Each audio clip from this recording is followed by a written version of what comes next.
शख्स किसी को देखकर उलझता है और ये परेशान हो जाता है कि इसको इतनी दौलत कहां से मिल गई। ये हमारे मुआशरे में तबसरे होते नहीं है। वो कहते जी हम तो 30 साल हो गए कारोबार करते हुए, हमारा तो 5 मरले के मकान है। ये कल का नौजवान मार्केट में आया है तो इसने कैसे डिफेंस में प्लाट लेकर घर बना लिया। और मियां प्लाट जो है वो नौकरियों से तो नहीं मिलते, प्लाट जो है वो कारोबार से तो नहीं मिलते। प्लाट तो बंदा 120 दिन का मां के पेट में होता है, एक फरिश्ता आता है उसके हिस्से के सारे प्लाट लिख के चला जाता है। तो जिस रब ने लिखे हैं उसने तो अता करने हैं।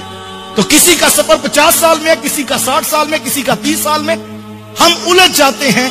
काश के हम इस पर गौर करें कि ये कितना बड़ा मर्ज है।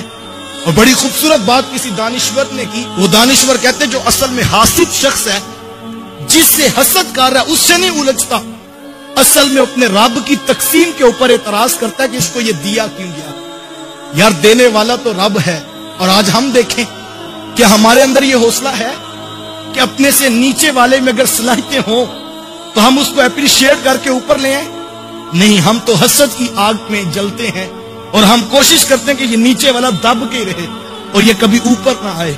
इसी वजह से हमारे मुआशरे के अंदर इदारे तबाह हो गए, हमारे स्कूल इंस्टीट्यूट जो है वो तबाह हो जाते हैं कि जो सलाहियतों वाला वो नीचे दब जाता है और लोग हसद की वजह से उसे ऊपर नहीं आने देते।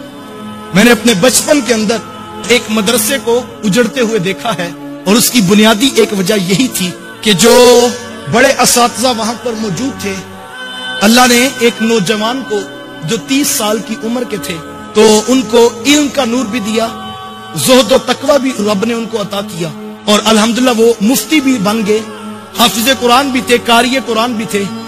18 से 20 घंटे वो मदरसे में बैठकर ड्यूटी दिया करते। तो इदारे के मुंतजिमीन उनकी वो सलाहियतें देख रहे थे तो उन्होंने उनको बुला करके नाज़मियत का ओहदा उनको दे दिया कि आप आज के बाद नाजिम हैं मदरसा के।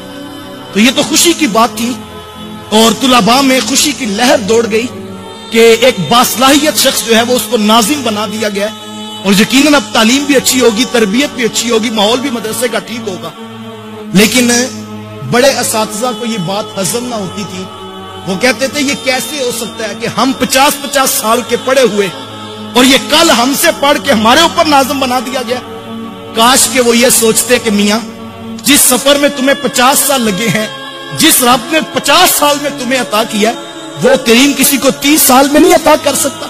तो ये तो देखना चाहिए था कि मिशन को किससे फायदा है और इदारे को किससे फायदा है। काश के हम नीचे वालों को ऊपर लाने का मिजाज रखते।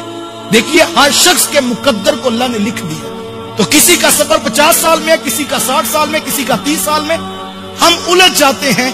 काश के हम इस पर गौर करें कि ये कितना बड़ा मर्ज है। यार देने वाला तो रब है। वो खुद फरमाता है कुलिल्लाहुम्मा मालिकल मुल्क तूतिल मुल्क मन तशा व तंज़िउल मुल्क मिम्मन तशा व तुइज़्ज़ु मन तशा व तुज़िल्लु मन तशा। वो कहता है वो अल्लाह है, वो जिसको चाहता है सल्तनत अता करता है और जिसको चाहता है इज्जतें अता करता है, जिससे चाहता है इज्जतें छीन लेता है। साहिब अगर मन तशा का मफहूम समझ आ जाए तो फिर इंसान अपने भाई से उलझ नहीं सकता। साहिब लोगों के साथ मुकाबला नहीं है, अपनी जिंदगी को औरों की तरफ देखकर बेचैन न कीजिए। अपने अंदर जो अल्लाह ने नेमतें दी हैं, जो सलाहियतें मुयस्सर हैं, उनके ऊपर गौर करें और ये हसद की बीमारी से निकलने की कोशिश करें। कहीं ऐसा ना हो कि हसद आपकी नेकियों को चाट जाए, नेकियों को खा जाए और फिर पता लगे कल क़यामत के दिन कि जो नेकियां की थी वो भी नामा अमाल में नहीं निकली है।